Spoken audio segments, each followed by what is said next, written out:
Do the music and lyrics come together? How does that work? On something like this, it does. Generally, it does for me. I like to get some kind of accompaniment figure, which in this song was interesting. One of the reasons I like this song so much is that I decided one of the qualities of Japanese music, or let's call it Oriental music, that wasn't being taken advantage of enough in the score was its relentlessness, how it goes on and on and on.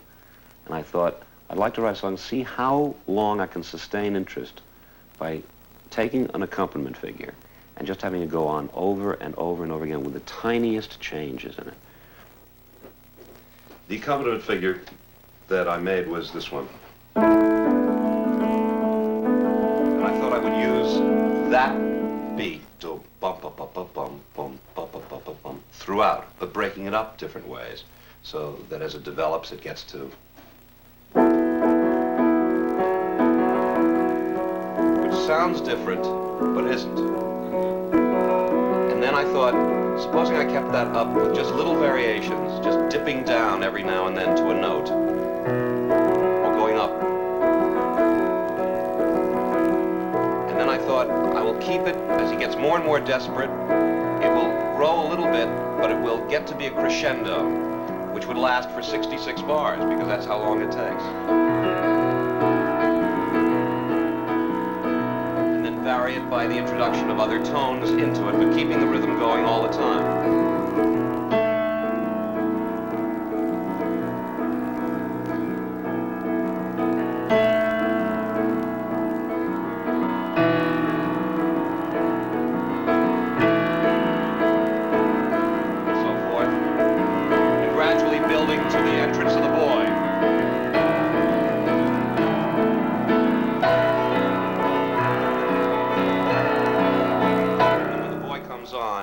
You'd hit the tonic, and it would be the first time you'd state the key of the song.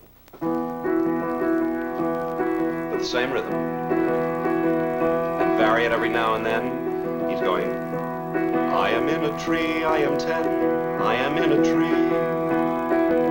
And just for a little variation, hitting down.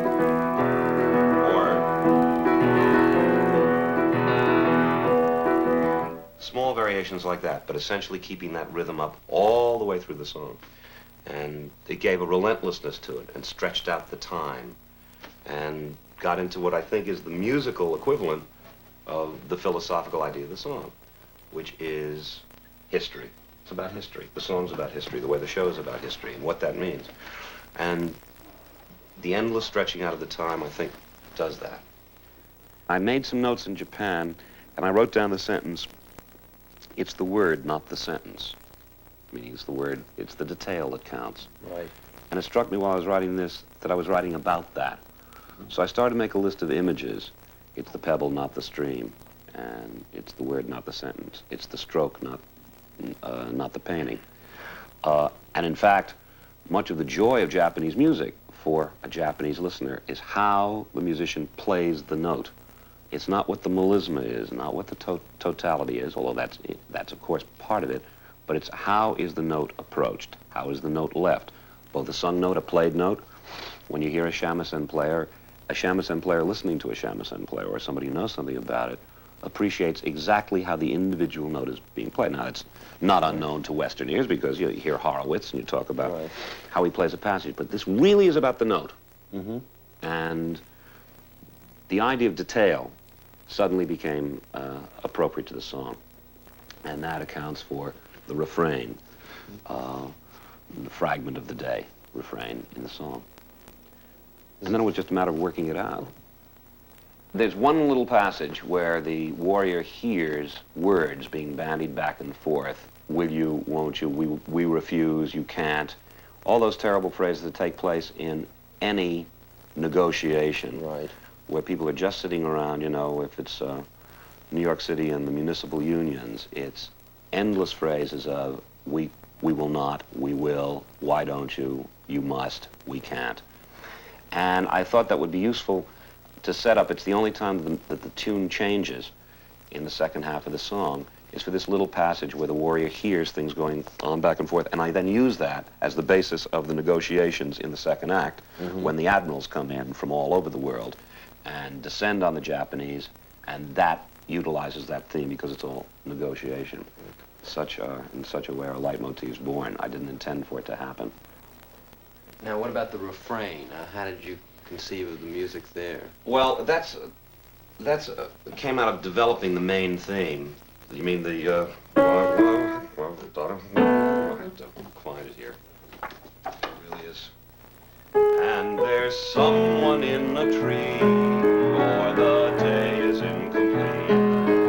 Without someone in a tree, nothing happens here. And that's a melodic development out of the major theme. Mm-hmm. But it's the same accompaniment going on throughout, so that it relates. It was fun to try to write something that, at the time that I started, seemed like an impossible assignment. How do you write a trio about nothing? And then when you decide, I know, I'm going to write about nothing, that's a very exciting moment. Right. Because it's a song about, literally, nothingness and about everythingness, you know. I played it for John one night. John was my first audience, which is usual. I usually play for a collaborator first. But by this time, I'd fallen in love with the song, and I was so emotional about it, I thought I can't possibly play it for him. So I sat at the piano and started to cry before my hands hit the keys, which rather intimidated him. And do you remember that? Yeah, no, I remember it. I made a whole thing. I mean, it was, I don't know what your impression was when you came down, but I knew that I was creating some kind of church-like impression around here. No, I know. Steve had been playing the songs for me one at a time as he finished them, and each one was a kind of an event for me. Right. But this was clearly different from the minute I walked in the room, and as he got into the number, I mean, the expression on his face was extraordinary. It was an incredible experience to be in the room listening to the number under those circumstances. Did you like the song? Yeah, well, yeah. I mean, it really knocked me out. He said the only sentence that mattered. He said, "That's the best you've written so far," and that's all I wanted to hear. That's all. It was about the seventh song, and in fact, he hedged a little more. He said, "I think that's the best song you've written," and he said it with a question mark, meaning, "I think it's the best song you've written, but I don't want to say it in case you don't think it's the best song you've written." But it is my favorite song, I guess, of anything I've written. Why were you so emotional about it? It's the breadth. Well, first of all, I'm in love with vamps, with accompaniment, with accompaniment figures. And this is a song about an accompaniment as well as about other things. And I found that when I sing it, the intensity of feeling that I feel singing it is a reflection of the intensity of feeling in the song. Mm-hmm. And it never fails for me. The song always moves me, whether I'm singing it or not, and whether it's on a piano or in the orchestra, and it's a personal feeling. Pardon me, I was there. You were where? At the treaty house. At that treaty house. There was a tree. Which was where? Very near. Over Maybe here. over there, but there were trees then everywhere. May I show you? There If were you trees please. then everywhere. But you were there. And I was there. Let me show you. If you please. I was younger then. I was good at climbing trees. I was younger then. I saw everything. I was hidden all the time. It was easier to climb. I was younger then. I saw everything. Where they came and where they went. I was part of the event. I was someone in the tree. I was younger then.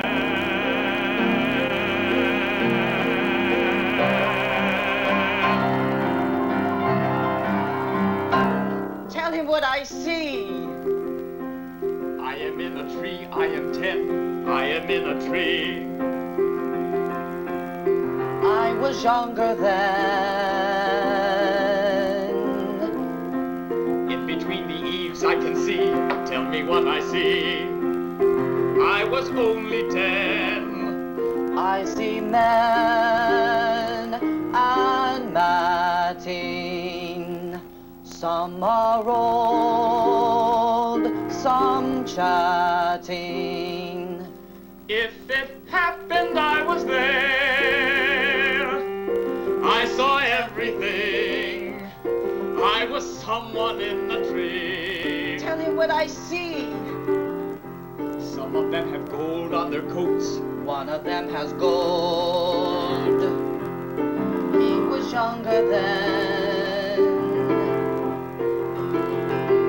Someone crawls around passing notes. Someone very old. He was only 10. And there's someone in the tree. For the day is incomplete without someone in the tree. Nothing happened here.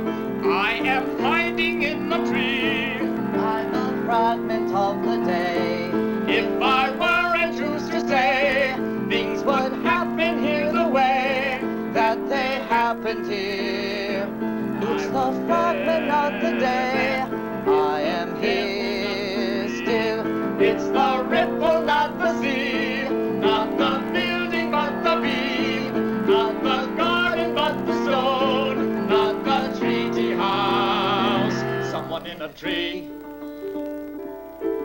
Pardon me, I am here, if you please, I am also They here. kept drinking cups of tea. They kept sitting on the floor.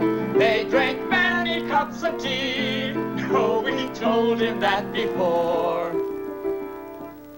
If you please, I am here, You are where? in the treaty house. In the treaty or house. very near. Can you hear? I'm below, So I noticed. underneath the floor, and so I can't see anything. I can hear them, but I can't see anything. But you can But hear. I can hear. Shall I listen? If you please. I can hear them now. I shall try to shift my knees. I can hear them now. I hear everything. I'm the part that's underneath. With my sword inside my sheath, I can hear them now. One is over me. If they knock, then I appear. I'm a part of what I hear. I'm the fragment underneath. I can hear them now.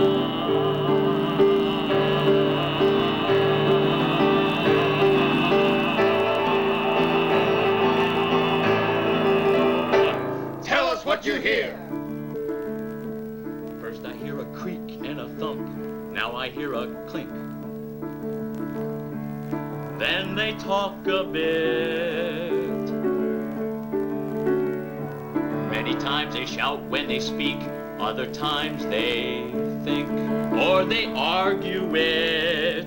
I hear floorboards groaning, angry growls, much droning. Since I hear them, they are there. As they argue it, I'm the listener underneath. Someone reads a list from a box. Someone talks of laws. Then they fan a bit. Someone bangs a fist. Someone knocks. Now there was a pause. And they argue it. But we want, no you can't, and we won't, but we need it, and we want, will you grant, if you don't, we concede it. And they sat the night, they left yellow. I'm And on they the tried, track, and they said, signing papers, I am there still. If I weren't here to say that they're happening. It's the fragment, not the day. It's the pebble, not the stream. It's the ripple, not the sea. That is happening. Not the building, but the beam. Not the garden.